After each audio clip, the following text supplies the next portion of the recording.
मुझे आपने यहाँ सदन में नियम 300 के अंतर्गत बोलने का अवसर दिया है।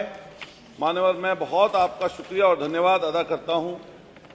मान्यवर, ये जो हमारा समय है और जो आने वाला समय है, इसमें एआई अत्यंत महत्वपूर्ण रूप में हमारे बीच में आई है। ये कृत्रिम बुद्धिमत्ता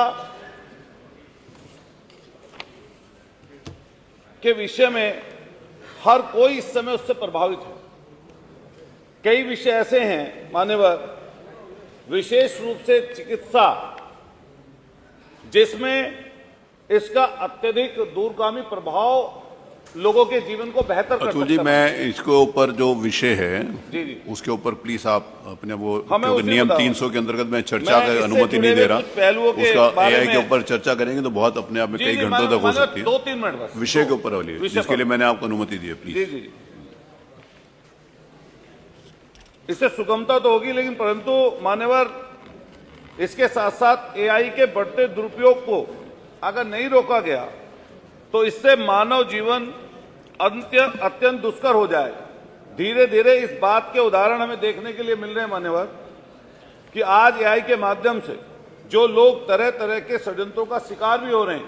मान्यवर, एआई के माध्यम से झूठ का सहारा लेकर तरह तरह के दुष्प्रचार किए जा रहे हैं। मैं अपने स्वयं के विषय में मान्यवर आपसे कहना चाहता हूं, और मान्यवर सदन के जितने सदस्य हैं, जो भी चुनकर आए हैं या जो भी सामाजिक जीवन जी रहे हैं, वो इस बात को नजदीकी से समझ सकते हैं कि एआई के माध्यम से किसी की भी डीपफेक वीडियो, किसी का भी फोटो, किसी की भी महिलाओं की निजता का उल्लंघन लगातार मान्यवर देखने के लिए मिल रहा है। मैं अपने लिए भी मैंने देखा, अभी कुछ दिन पहले मान्यवर, मैं टेबल कर दूंगा वो सारी शिकायतें और सारी वीडियो फोटो किस माध्यम से, किस तरीके से चेहरे को परिवर्तित करके, और उससे होता क्या है मान्यवर, कि मेरे से जुड़े हुए लोग फिर उसका जवाब देंगे उसी रूप में, जिससे सामाजिक समरसता भी खराब हो रही है, सामाजिक लड़ाइयां बढ़ने का मौका मिल रहा है। मान्यवर, आपके माध्यम से मैं माननीय मंत्री जी से कहना चाहता हूं कि पिछले दिनों एक एजेंसी वाले लोग मेरे पास आए, और जो एजेंसी वाले लोग मेरे पास आए, उन्होंने कहा कि आपको कहीं पर अगर भाषण ना भी देना हो तो आपकी आवाज में हम लोग आपकी सूचना आपकी जनता तक, आपके लोगों तक पहुंचा सकते हैं। जैसे वो मेरी सूचना को सही रूप में पहुंचा सकते हैं मान्यवर, इसी तरीके से उसी सूचना को अगर गलत रूप में प्रचारित करना हो किसी भी सदस्य, किसी भी सामाजिक व्यक्ति के, तो वो चीजें वैसे भी पहुंच जाएंगी। मान्यवर, चुनाव में हम सब लोग जाते हैं, सामाजिक जीवन में अलग अलग जगह आना जाना है, और कई तरीके की वीडियोस, कई तरीके के फोटोज और कई तरीके की सामाजिक रूप से जो हमारी निजता है उसका उल्लंघन करने का काम भी इस समय एआई के माध्यम से कई लोग षड्यंत्र के रूप में कर रहे हैं।